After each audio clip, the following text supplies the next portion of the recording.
Humanities Center Brown Bag Colloquium Series. Today I have the delight of introducing you to the very first speaker in our series for this academic year. And our speaker today is Karren Yurgalite. She earned her Master of Public History in May 2023 with a focus on public policy and Black women's studies. She is the co-author with Professor Liette Gidlow, who's also in the room, of a biography for Detroit African-American suffragist and civic activist Mary Eleanora McCoy, which was published in Women and Social Movements in fall of 2019. She also created an exhibit, Dallying in the Alley, which showcased the grassroots festival Dally in the Alley at the Detroit Historical Museum in winter 2023. And she's the author of a National Register nomination for the Francis Harper Inn and the Christian Industrial Club in May 2023. And as of July 2023, the building has been listed in the National Register of Historic Places. And I hear she's continuing to do this important work now with other places. So that's wonderful. Today, she'll be giving us a presentation entitled Putting It All Together, Combining Historical Research, Municipal Documents, and Social History to Discover the Story of an Early 20th Century Black Women's Home in Detroit. I'm sure that you, like me, are very excited about this topic. I can't wait to see what she's going to tell us today. So thanks so much. Thanks so much. As the introduction said, I graduated in May of 2023 with a master's degree in public history. And for those who don't know, a Master of Public History degree focuses on interpreting history for public audiences.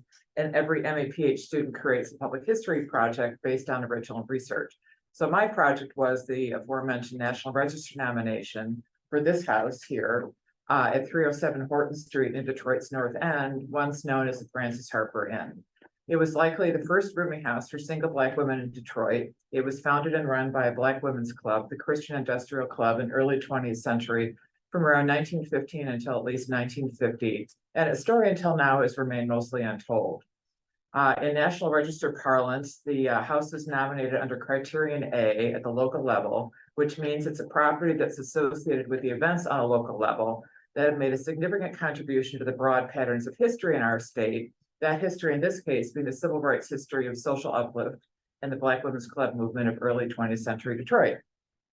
Although I had very little information about the club or the women to work with, I managed to piece together the history of accomplishment of women who had few resources and many obstacles.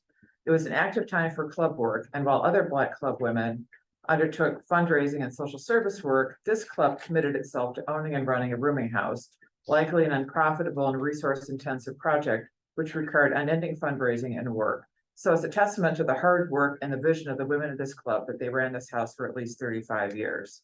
In this conversation, I'm going to discuss the history of the house, the club, and the women as I described it in my National Register nomination, and then discuss the research I undertook on the project. Next slide, please. So let's begin with Frances Ellen Watkins Harper, for whom the house was named. Born in 1835 to free Black parents, in her lifetime, she was a teacher, an author, and an activist for abolition and women's suffrage. She was the first woman to publish a Black woman to publish a short story, and she co-founded the National Association of Colored Women's Clubs. She passed away in 1911. So it's significant then that the Christian Industrial Club named their home the Francis Harper Inn, embodying her work to break barriers and create opportunity for Black women everywhere. Next slide, please.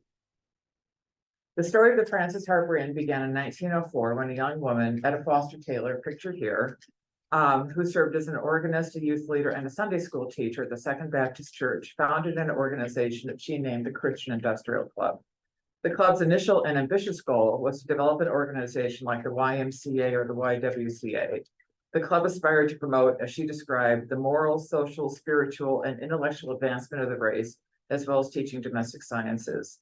5 years later, however, in 1909, the club reorganized with a more modest approach as an all-women's club dedicated to opening a home for Black women.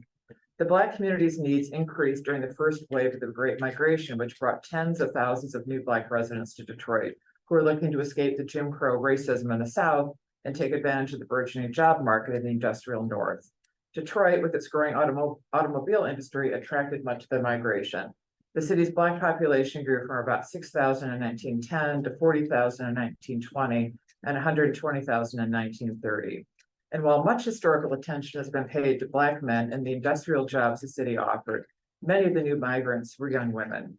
The need for a place like the Francis Harper Inn is told in a story from Lifting As They Climbed, which is the 1923 chronicle of the National Association of Colored Women. The story goes that a young Black girl came to Detroit and missed her train. As she knew no one in the city, she had no place to stay. She went to the white YWCA and asked to stay there. They refused. She begged to let them sleep in a chair in the hall for the night, but they still refused. Her only option was to go to a local park and sit or sleep on a bench. She sat in this park for 2 days and nights until someone took her to the Francis Harper Inn. The girl stayed in the home until she married. As the book notes, this is only one of many cases of a similar nature. The home has been able to be a real shelter in time of trouble. So opening a rooming house for single Black women addressed primary needs in the community, a place for young women to live and also to be safe. Black women were well acquainted with the dangers in the city for a single Black woman. Sexual harassment and exploitation were a constant concern.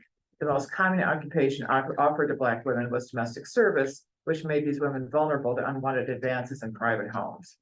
The Christian Industrial Club and the home not only offered shelter, but they also promoted social uplift. Next slide, please.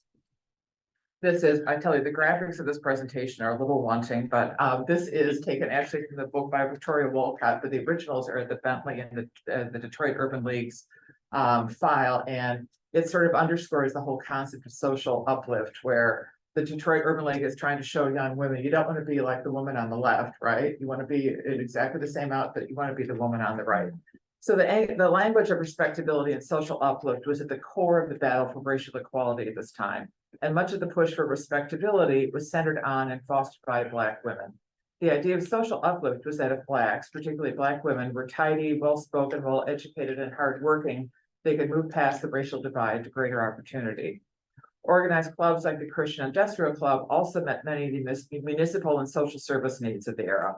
White women's clubs, particularly before the 19th Amendment passed, advocated to city councils and state legislatures for reform for services like city sanitation, improved education, and parks. Black women's clubs, however, knowing that no government institution was coming to their aid, formed clubs like the Christian Industrial Club and took it upon themselves to meet important needs within their community. Black women's clubs in the early 20th century Detroit provided services like homes for older women, college scholarships, and funding for burial expenses. Next slide, please. So setting out towards its goal of opening house for women, the Christian Industrial Club began fundraising. And by 1915, the club had entered into a land contract for a house at what was then 117 Horton Street, 307 Horton after the 1921 citywide renumbering. A 1907 real estate listing had described the house as having 4 bedrooms, a kitchen, a parlor, and living room. While the house was being renovated into a boarding house, an act of vandalism against the house was reported. 3 Ks were painted across the side and its sign torn down, attesting to the rising racial tensions in Detroit. As the Black population increased in Detroit, housing segregation increased and racially restrictive covenants arose, resulting in extremely overcrowded conditions on the Lower East Side. The Francis Harper Inn was, until the 1950s, in a predominantly white neighborhood, and the house itself sat 4 lots west of the unofficial dividing line of Brush Street. The rooming house opened in either 1915, as it indicates here, or another account says 1917. But nonetheless, this house, purchased, opened, and operated by a Black women's club, preceded rooming houses opened by major institutions by several years. The influential Second Baptist Church's Big Sisters Club opened a boarding house in 1919, and the St. Aubin YWCA opened in 1920. Next slide, please. City directories showed just 2 boarders in 1915 and 1916. By 1917, 5 women lived at the house, working in jobs like hairdressers and elevator operators. Some of the house's earliest residents became entrepreneurs, creating their own opportunities and bypassing racist hiring practices. One resident offered her services for holiday catering or day work, while another resident offered hairdressing, facials, and manicures in the home. This 1920 census interestingly reported 10 women living in the house, including 1 matron, and all the residents are listed as white, although the other records indicate that they were Black women. Residents included the matron, as well as a mother and a daughter who worked as a dressmaker and a clerk. Most of the residents were young, between 17 and 25.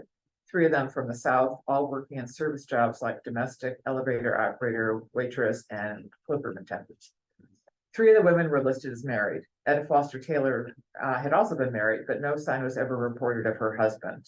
While we don't know where these women's husbands were, desertions were a common way of ending an unhappy marriage in this era. From 1920 to 1929, directory information reported an annual average of about 7 boarders in the inn. Next slide, please. By 1930, the Christian Industrial Club had paid the mortgage off on the Francis Harper Inn. The exact purchase price was unknown, but the deed had transferred in July 1930 from the American Blower Corporation to the Christian Industrial Club for $1. The club had not only maintained the house, but paid off its mortgage in 15 years and held a party to celebrate the mortgage burning. However, as the effects of the Great Depression spread through the country, the Francis Harper Inn felt the repercussions. Black workers were the first to be fired when the economy crashed. Black women particularly suffered as domestic work, which employed many of the inn's boarders, became scarce in the post-Depression years. Wages dropped to as little as $1 a day, and white women, looking for any means of income, offered their services in this field. The 1930 census showed 4 women residing at the Francis Harper Inn at the renumbered address of 307 Horton, down from the 7 to 10 residents in the 20s. The residents included matron Rosie Alexander, Ann Tansey, age 30, a resident of the house since at least 1922, who worked as an elevator operator, Virginia Shelby from Missouri, who worked at cleaning houses, Cora Stanford, 49, with a college education, born in Michigan, who worked as a waitress in a restaurant. In the years after the 1930 census, the city directory showed the number of lodgers at the Francis Harper Inn continued to decrease. In the 1930s, only 3 residents were reported most years. Next slide, please. In July 1935, the Detroit Independent reported the Francis Harper Inn's reopening. No reports were found of the closing of the inn or what led to this. Part of the decline in residents at the inn may have been due to the January 1933 opening of the Lucy Thurman YWCA, which replaced the St. Aubin YWCA and was located 4 miles south of the Francis Harper Inn. It offered 72 rooms for young employed Black women. During the 1930s, overall membership in Black women's clubs grew, but the decade brought dramatic change to Black life in Detroit. During the challenging economic times of the Great Depression and the New Deal economy, the influence of Black female reformers declined as the government's influence increased. The efforts of the Urban League, the Second Baptist Church, and the many Black women's clubs were supplanted by the local or federal governments. The Detroit Urban League continued to offer domestic training classes to make Black women attractive employees for white housewives. But John Dancy, director of the Urban League, noted that many of the women folk do not take readily to them. They have to be coaxed and coerced into attending. Young women felt these classes were condescending and not useful in their search for employment. Furthermore, the new reformers focused less on respectability and more on problems like juvenile delinquency. Racial empowerment was also the focus of reformers in the 1930s, and increased union activism and the rhetoric of manhood overtook the idea of female respectability in the civil rights battle. Black union leaders did not depend on respectability to work with the white community. Next slide, please. Some of the Black women's clubs adopted new, more self-determining programs to fight discrimination, exemplified by the Housewives League pictured here. June 10th, 1930, Fanny B. Peck, who's in the front row, I believe, with white hair, wife of Bethel AME pastor William Peck, called a meeting attended by 50 women with the idea to create an association to exert the economic power of the Black community. Out of this meeting, the Housewives League was formed, focused on finding jobs for themselves and their families in the 1930s and harnessing the spending power of Black women. The club combined economic nationalism and domestic feminism. The goal and the rule of the organization was to support Black businesses, buy Black products, patronize Black professionals, and keep the money in the Black community. The League supported job training at the local YMCA, kept shoppers apprised of businesses worthy of Black consumers' patronage, and provided classes on household management like budgeting. The focus on supporting Black-owned businesses also helped Black women's enterprises like beauty salons and lunch counters. While it's difficult to quantify the impact of the Housewives League, one member wrote that the biggest accomplishment was the confidence it inspired in Negro business and professional men and women, and the courage it's imparted to our young people to continue their education. Throughout the 1930s, the Christian Industrial Club and the Francis Harper Inn continued with social activities and received a rug donated from the Club of Eight, presumably another Black women's club. They held fundraisers for a new furnace, insurance costs, building repairs, and renovations. Etta Foster Taylor continued to be involved with Black Women's Club activities, presenting at an annual meeting of the Detroit Association of Women's Clubs. Next slide, please. In the years leading up to World War II, despite all the social uplift work to ease racial barriers, the New Deal programs continued to deny Black women opportunity for income and employment. Records show that in the 1930s, the WPA placed even highly trained and educated Black women in housework, while placing less educated white women in jobs in sales, industrial labor, and secretarial work. The effects of this continuing discrimination were evident in the 1940 census of the Francis Harper Inn residents. The census reported both education levels and individual annual income. 6 Black women lived at the house at 307 Horton. Elizabeth Evans and Catherine Page, longtime members in their 60s and 80s, lived there, as did 4 other women. All 4 worked as either cooks or domestics and earned between $200 and $360 a year, even though they each had between 8 and 12 years of education, one woman having completed a year of college.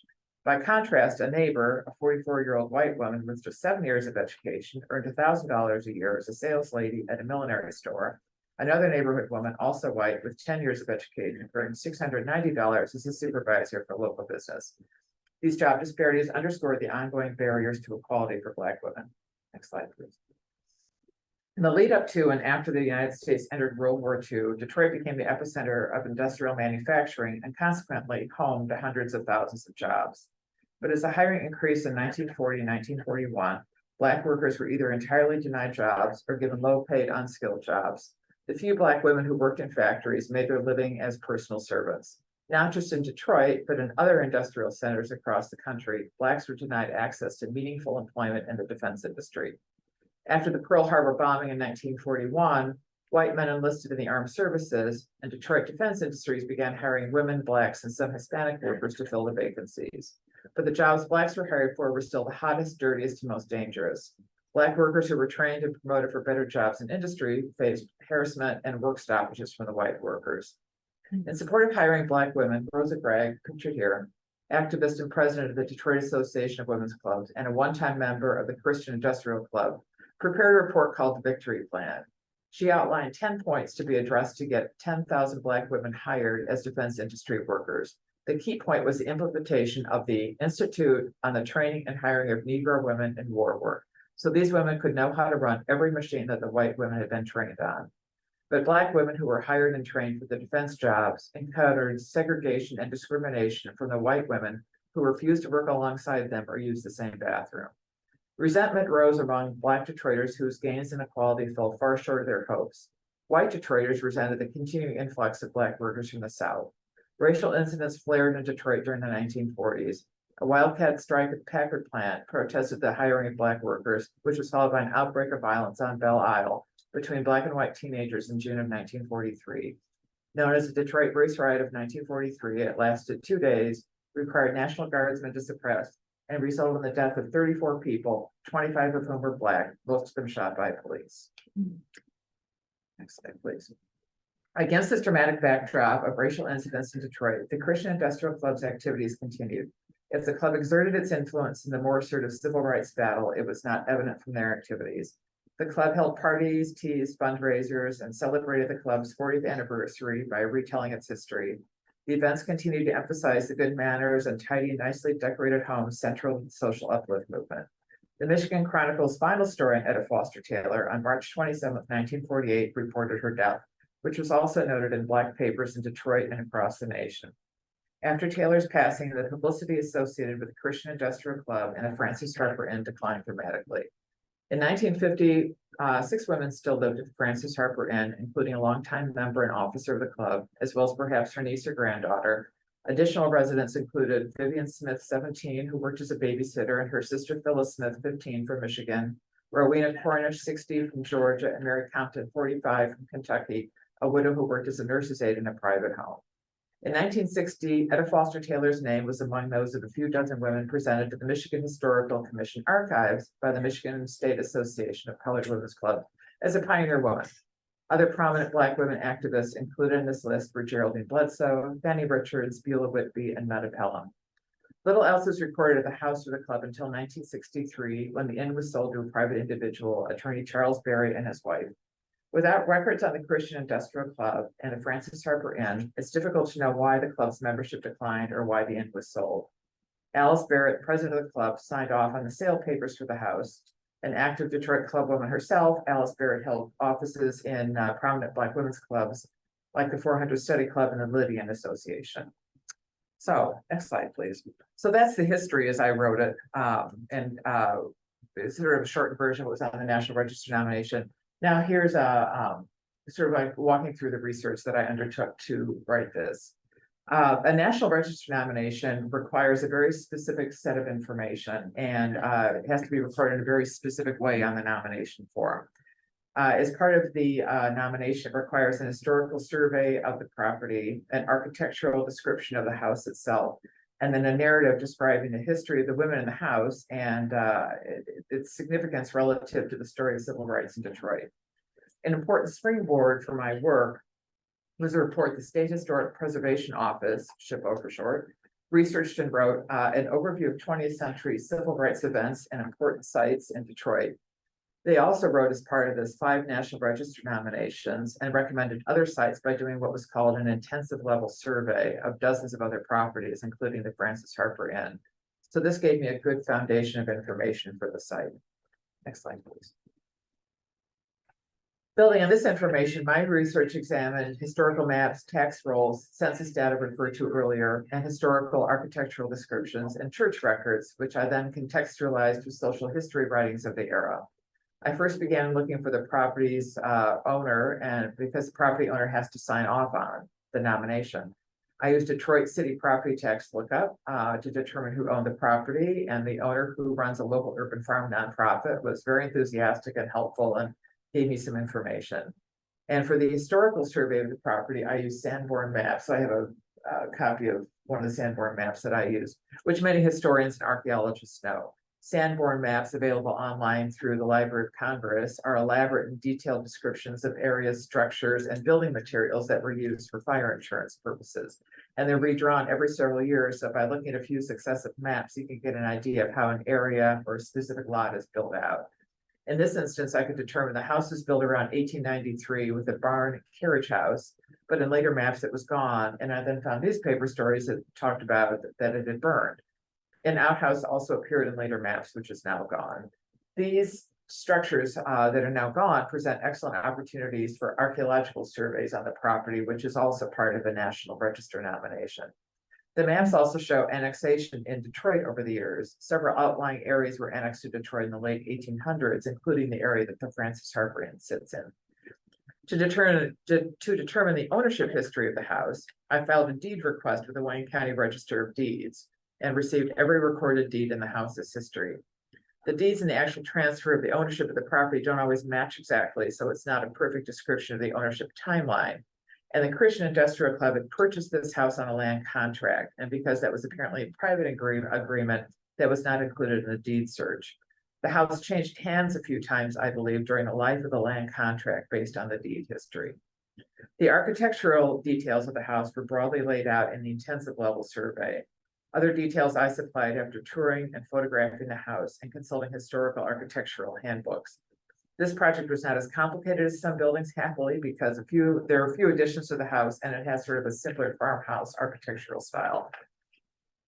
And an important point too is that, as you can see, all the interior walls have been demolished in the house, but they make a very specific distinction that the house's condition and its importance are 2 different things. So it doesn't have to be in pristine condition for it to be considered as a National Register nomination.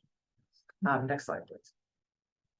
And then writing the narrative of the property involved more traditional historical research. Again, there are no archives of the club that I could find, and the club, whose members were working class women, left no records of members or incorporation papers or meeting minutes, or at least none that I found.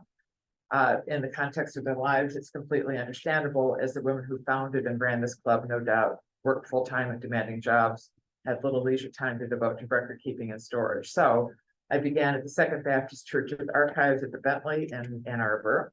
5 reels of microfilm later, I only came across a few mentions of the club and the founder, Etta Foster Taylor. The church had donated some money from the minister who preceded the legendary preacher, Robert Bradby, who led the church for 36 years. I called the church to see if they had any further information, but they had nothing on Foster Taylor, the club, or the inn. Using the MyHeritage Library database through Melcat, available online to anybody in the state of Michigan with a library card. It took a few misspellings to find her name, but I found her census data with her parents. And at some point she had been married. I couldn't find her records, but another researcher that I worked with did find marriage index that pulled up her husband's information, but there were no reports of him past the marriage certificate. And then to tell the story of the residents, I needed to know who lived in the house, and at least on Melcat's database, census data is indexed by names, not by addresses. So there is a website called stephenmorris.org that offers a reverse census lookup. So if you've got the address, you can find the names of the people who live there. So through that, I found census data for the house for 1920, 1930, 1940, and the just released 1950. Then I went back to the MyHeritage database and put in some of the people's names that I had found to see what other information I could find about them. And most of them had no information past the directory and census information. But I put together the names of the women, the years they lived in the house on an Excel spreadsheet, just trying to track who lived there and for how long. And then I overlaid this information with a trove of newspaper articles. I found that the Chronicling America database for me through Wayne's library system worked best, pulling up a lot of articles from like the early 1900s to the 1950s. The papers included in this were some from the news and the free press, but most of the stories came from the Black press, particularly the Tribune Independent, the Michigan Chronicle, and the Chicago Defender. For primary source books, I really only had two. The book Lifting As They Climb, that's a chronicle of the National Association of Colored Women's Clubs. It was written around 1923, and then the Michigan Freedmen's Progress, written around 1950, and it was sort of a compendium of Black's progress in since the Emancipation Proclamation. So from this, anyway, I developed a timeline with all this information of the events in the house from the very beginning until 1950 or 1960 with Etta Foster Taylor. And then on top of that, next slide, please, overlaid this really with the critical part of this, which is the context of it all. And I turned to the work of the many excellent historians who've written about Detroit in this period, specifically about Black women and Black club women's histories. I used David Katzman's Before the Ghetto, Black Detroit in the 19th Century for a lot of the statistics. The Schiffer report I referenced earlier was a really good source as it provided sort of a succinct summary of some really complex events in Detroit. And then I used these authors here, Paula Giddings, Jane Morris Crowther, Darlene Clark Hine, and Victoria Wolcott, with really, really useful information. All these writers have approached Black club women's history from different perspectives and different time periods, but the combination of their writings really helped give me insight into the continuing challenges faced by Black women and the ways in which the women advocated for themselves and others, and how, despite decades of uplift work, opportunity, employment, and financial security were denied them. So combining all these sources, the narrative began to take shape. I traced the optimism Etta Foster Taylor had when she founded the club and the inn, optimism about the new opportunities for young Black women, and a pledge by her and her fellow club members to keep them safe in the city. The club women committed themselves to maintaining a house, providing training, offering opportunities for the new arrivals. Women like Taylor were working class women without any substantial financial resources, but they devoted what money and time they had for the betterment of others. I'm also amazed that when the Great Depression hit and they temporarily closed the house, instead of giving it up altogether, they reopened it and ran it for another 15 years. So despite all this research, we still don't know a lot about the women who lived in or ran the house, but hopefully awareness of the house and others helps increase interest and cover new histories. You know, there was a lovely summary that the Michigan Chronicle ran in 1946, where it said that over the years, they'd hosted 26 weddings. They taught innumerable classes on millinery, embroidery, dressmaking, and other arts useful for domestic servants as well as career women. Residents of the inn ran on to run the club or other women's organizations in town. They raised children who went on to promising careers. Others simply lived their lives within the constraints of the time, likely helped by an affordable, safe place to live. I just found, I've told the story many times over, but I just find it hard to overstate the vision and the tenacity these women had to, you know, organize and advocate on behalf of themselves and other Black women.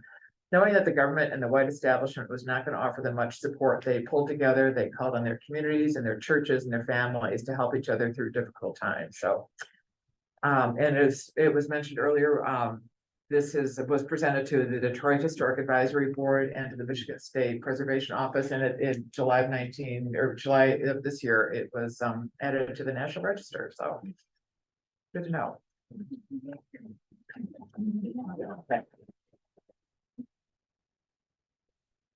Now I'll open the floor for questions. I'm sure there will be a lot to say about this fascinating and important project.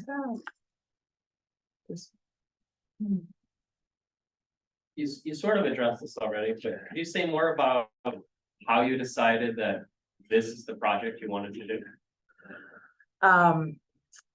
I have to say that as an academic goes, I feel like I'm better when I have like a beginning, a middle, and end to something rather than trying to, find some nuance of something. So this was a very, what's the word I'm looking for? It was a very definable project, right? It was actually, I think, the humanities clinic. There was a woman that I think was talking about nonprofits, and I got in touch with her, and then she told me that Vaughn's bookstore had an RFP that had gone out to write a National Register nomination, and I contacted SHPO, the State Historic Preservation Office, said, well, that's probably more than if you've not done this before, but here are like 5 others that you could try. So, there lots of people sort of helped direct me to this project, and helped me along the way too, because I had really difficult time finding anything on them. It was really a struggle. There's an organization called Quinn Evans that consults with the state. They're an historical architectural firm. And when I couldn't find anything, they kind of gave me some other avenues of where to go. But anyway, so, it becomes sort of a nice community ultimately. And how did you get interested in this house in the very beginning? This was one of them that they recommended that, I had done some work in Liette's class on this era of women's studies. And so I had done some background on this. So when the state offered like a list of maybe 5 to 10 projects to work on, this was an area that I had done some research. I sort of knew the scholarship. So it sort of crossed over. This Mary Eleanor McCoy, who I had done a study on back in 1819, I think, when we were first doing this, actually kind of plays into this. I think that, the records aren't great, but I think that she might have been a member of this club, or these club members might have been, friends of hers or whatever. I mean, it was stuff that I had worked on already, sort of, at least had some familiarity with it. So a hand in the back there. Yes, you. I noticed that you wanted to work on a project that had a beginning, middle, and end. However, do you think that this install has an impact maybe with other aspects within Detroit? Is it like still impacting Detroit and other aspects? Or did it just kind of? This organization sort of ended. She never had children. I didn't find that, but it was, I think the Black Women's Club movement is still really important in the city of Detroit. I contacted a couple of women who I used to work with who are pretty active in Black women's clubs. And Black women's clubs are still a really important thing in their lives. One of the women has a really big job with a really big organization in town. And she talked about how Black Women's Club for her is like the one place where she could she and her friends, it's like they all understand their lives, and I think that was important. I think for the Black women back in this era is that there were very few people who really understood their lives, but I think that's still the case. So the Black Women's Club movement, I think, is still really active. The house is, it's interesting because the guy who owns it now runs an urban farm nonprofit, and I think he has plans at some point to make this house like a rooming house for interns. So in some ways, maybe that building would kind of regenerate itself as being a place for young people to be safe and supported housing. So they're kind of like 2 tracks of stories on that, but I think it's still there.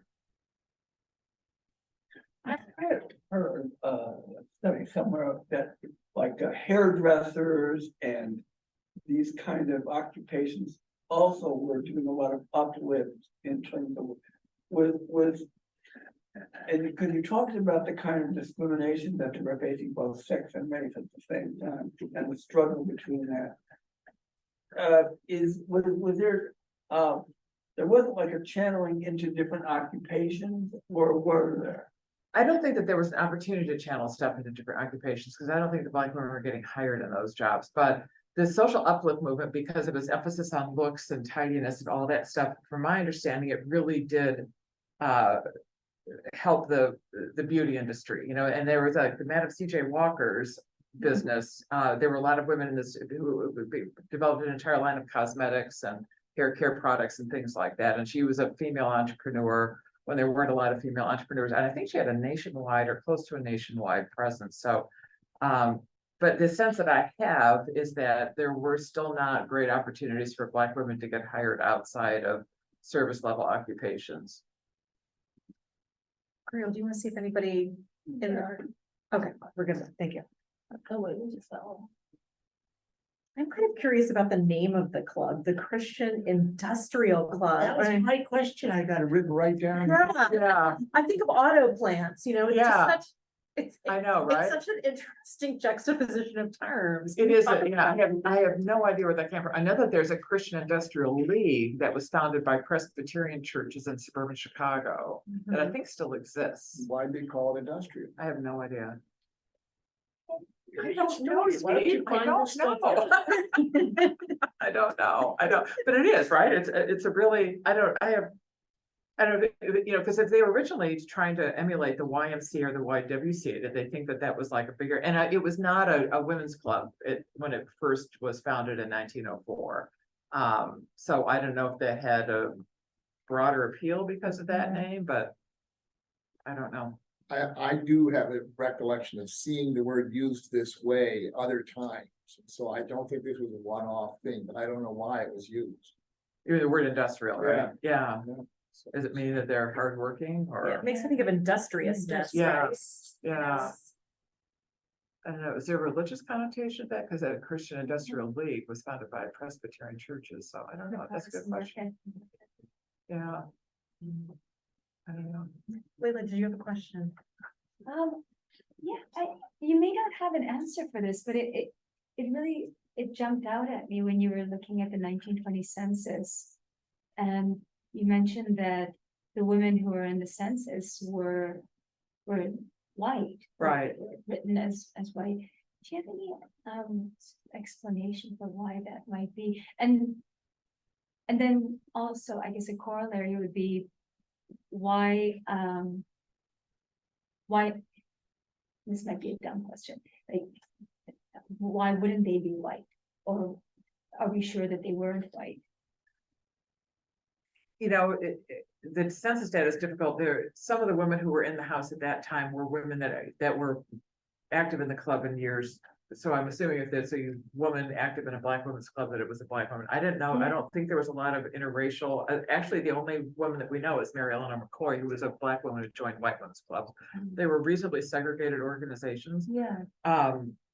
It's interesting because that's sort of like the beginning of the real rising racial tensions in Detroit, right? As the Great Migration was, bringing all sorts of new folks to town. The Osage Suite incident happened just like 5 years after that.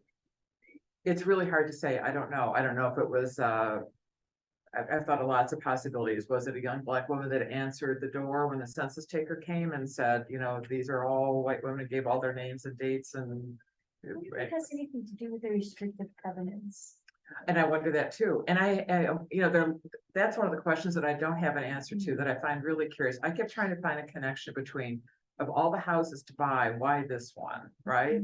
And there was no connection that I could find between the people who owned the homes before and this club. Again, there's not a lot of data on Black women and even in Black newspapers at that time. So I have no, that's like one of the big mysteries of this, is how they made the connection with each other and why they were in this neighborhood.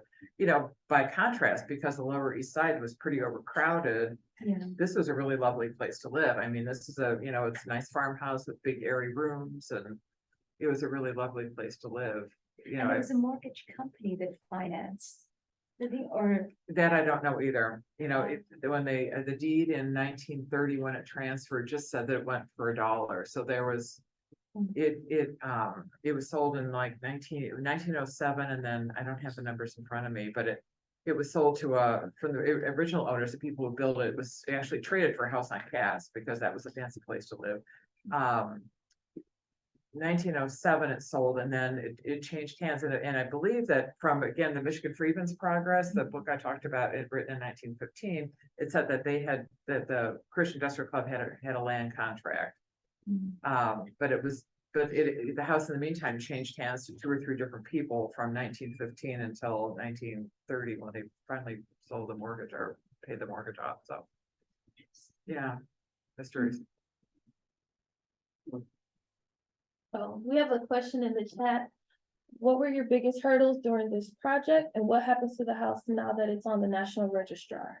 The biggest hurdles was trying to figure out where all this information was.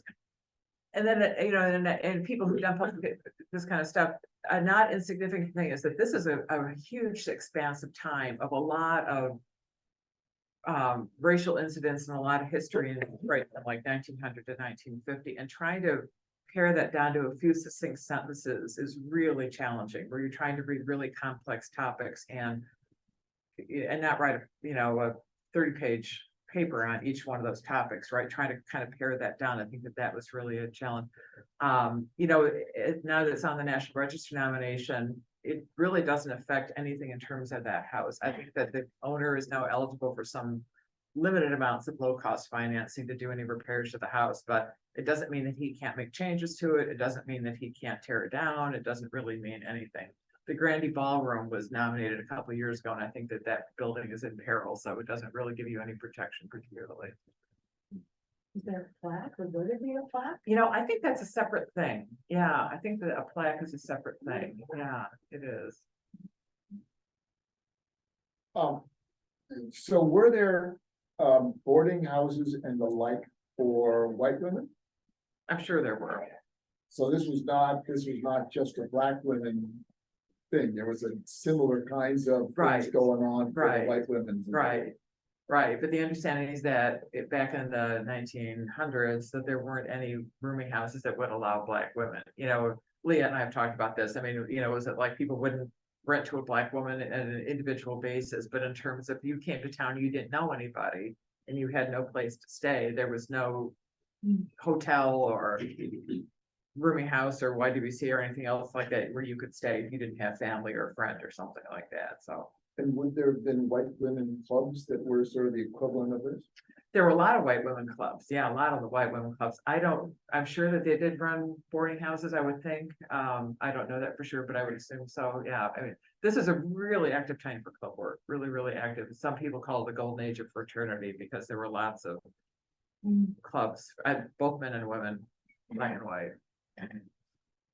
I'm kind of curious in a way. It seemed to me like, because there was a point where you talked about the emphasis suddenly turned to manhood Mhm. as initiative. But I mean, we had to think about the idea that women somehow being more acceptable than the black man was sort of put on the bottom. And so an attempt to sort of balance that out could have been to reemphasize the man's role, this debate. And I'm thinking to myself, if you're both discriminated both on the basis of sex and race, you got two punches. Mhm. But then if the black man's having a hard time getting a job at that period, really in discrimination and getting the lowest pay. And then, the support between, the genders and all this, it seems to me that it just raises a lot of questions about gender roles being as crucial in that respect as race. And what I didn't cover a lot here, but it covered more in the National Register nomination was, they think that's the reason for a lot of the desertions is because a lot of the women were hired maybe a little bit more easily in service jobs in that era, and that men had a harder time finding jobs, and a lot of them, it really affected their sense of responsibility for their family and left their families, just felt like they were not up to the task of being the husband and father that they thought they were. And they think that was a big reason for a lot of the desertions at that time.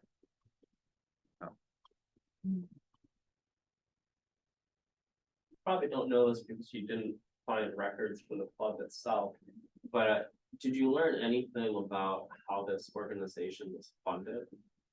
No. It was funny, the one thing that, and again, it's sort of long and elaborate, and I didn't include it in this, is like when they first founded themselves in the early 1900s, they joined the Detroit News had a subscription contest, right?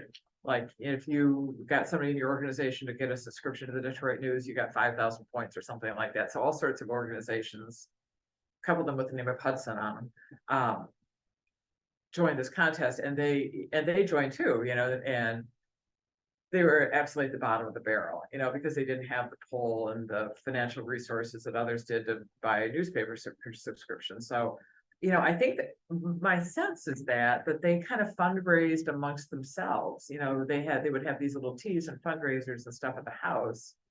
Outside of that, I really have no idea where they got their funding from.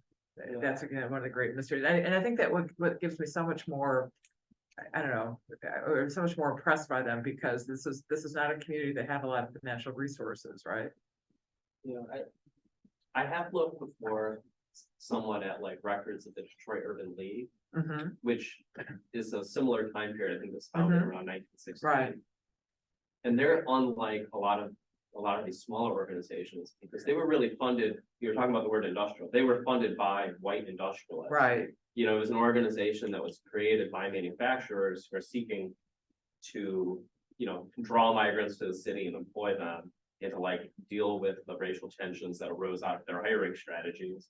And I wondered if women's groups like this, you know, were able to access that kind of philanthropic funding in the same way, or if it was completely self-supported. right.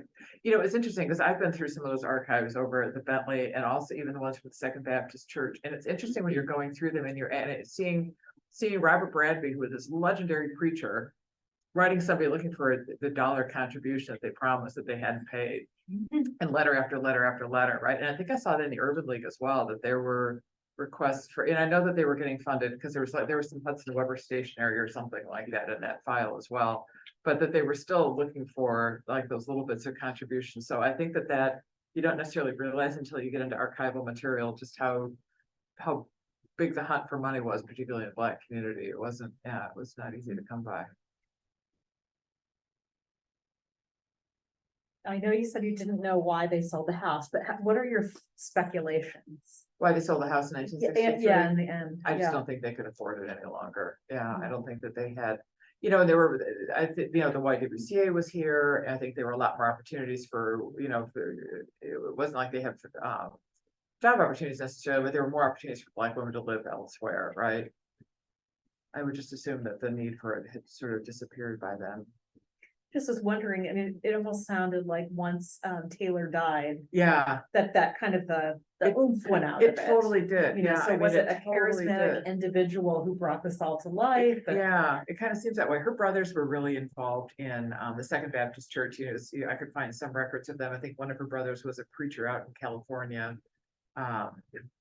And I don't know that any of them married, from the stuff that I could find, but it seems as though she was really the driving force behind it. Because you can see through the newspaper articles, one year she's president, next year she's corresponding secretary, next year she's treasurer, next year she's president again, right? You know, it was really like her brainchild, and really her baby. And once she passed away, I didn't see much of anything left in that organization. And it's surprising, because a lot of those organizations do have papers, but there's nothing, and there were the incorporation of the Detroit Association of Women's Clubs. It was a lot of the prominent clubs, and I would have thought they would have been part of it, but they were not part of the incorporation papers either of that, which I was surprised at. So it's kind of frustrating how little material there was to find on them. We're doing really good work. Yeah. It's not really a question, but a comment. I think that this work really highlights the importance of how great the consequences were for women who were unmarried or unattached at a given time, because this house served single women, you know, for example, from out of town, young migrant women coming up from the South, but the people who lived there were also women who, you know, had Mrs. as a title, but you know, the husband was not present. Some of them were widows. You know, so women at different life stages without a man attached. And you know, this is how they solve the problem of scarce housing, but also safety, and finally respectability, right? You know, this is how they demonstrate to the world that they are decent, upstanding people, you know, that live this wholesome lifestyle, very domesticated lifestyle,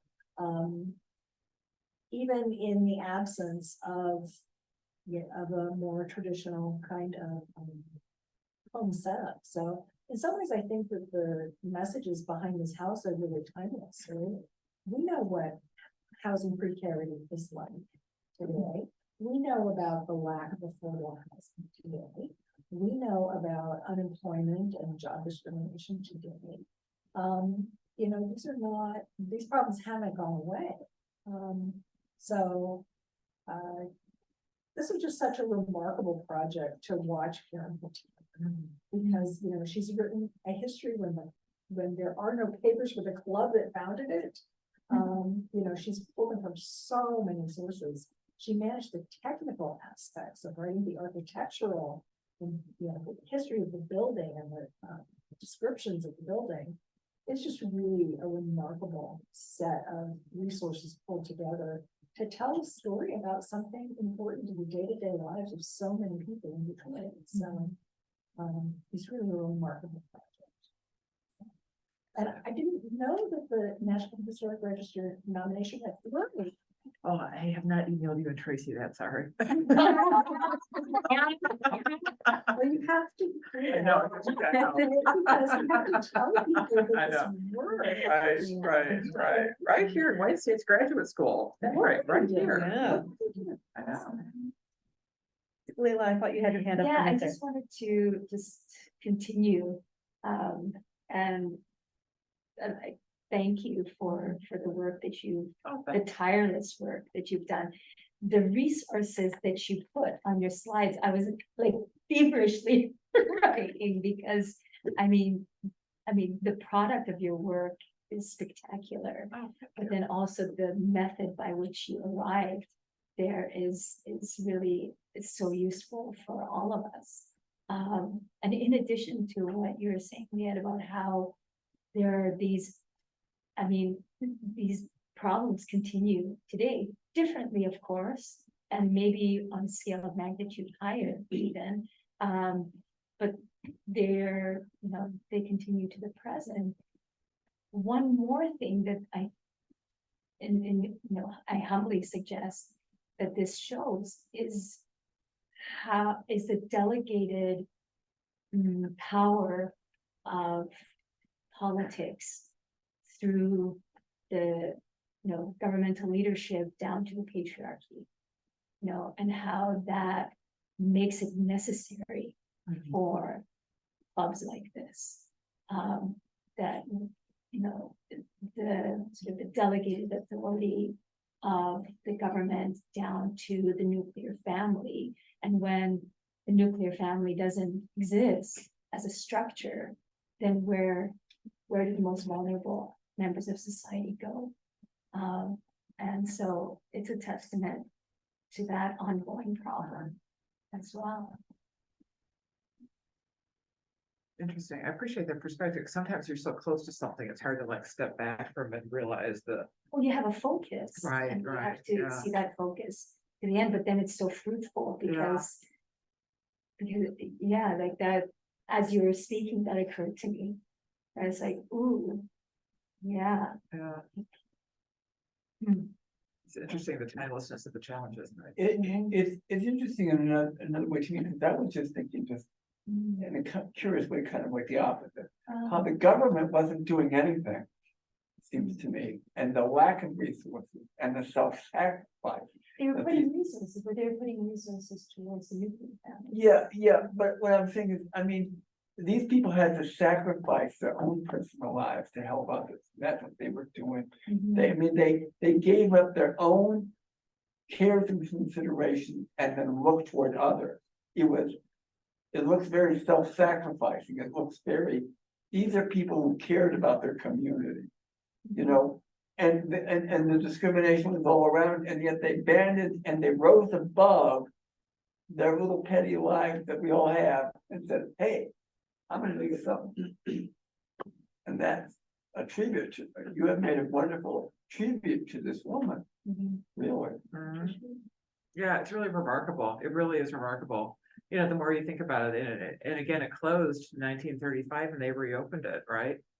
The worst economic situation possible, right? Rising racial tensions in the city. I wish that there were more records to sort of really understand their hard work, but yeah, it's a real privilege to be able to tell the story. And from that perspective, I appreciate that you pulled back the veil on the archival research that was necessary, because as a, an enthusiast in the archives myself, there's nothing more frustrating than an archival silence. Right. And so sometimes those silences will tell you things about the priorities of the people who've put together, like this isn't worthy of going to an archive, nobody thought to preserve it, Right. so you kind of, you learn to work around that. Well, if I'm gonna be ingenious, how can I piece together this story from the margins, which is what you did. And so much of archival work behind history writing is this kind of, let me piece it together from these little scraps and tell a coherent narrative. And I really appreciate that you told us the narrative and then you pulled the curtain back and said, and this is how I did it. It's a great case study for students, or anybody who is interested in history of how contingent our knowledge of the past is and how fragile and how important it is to safeguard these kinds of things. So I appreciate what you've done. I mean, I think it's a really important, obviously it had a tangible outcome, which is a wonderful thing, but I think it's a great example of how this kind of work operates. So thank you for that. Oh, sure. Yeah. Oh, I see another question down there at the end. I think that. You wanna go? I know that we're always saying like specifically that we should always be learning from the past. However, within modern day society, it is a bit challenging to kind of relate to the past as we don't have houses like this. So as a generation that is full of technology, what are some important aspects that we could contribute to today's society, maybe using technology in that advancement? And how are we able to almost take important aspects that they did and use it within our generation and the resources that we have? Boy, is that a big question. I know, it's a good one. Yeah. I mean, it's pretty hard to relate as we haven't experienced, most of us that are younger, we haven't experienced such houses that we've never really experienced having groups formate in just one certain house. It's mostly online. So how are we able to almost contribute the same amount with the resources that we have, or are we able to contribute the same amount? You're talking about to history, Like the telling of to our history, you're talking about to community, each other. Community and the present. If that makes sense. So if I'm understanding, so Khadija is my student, and if I'm understanding you right, you're saying, given that these challenges are still existing, but our generation now doesn't have the resources of a club like this to address these challenges.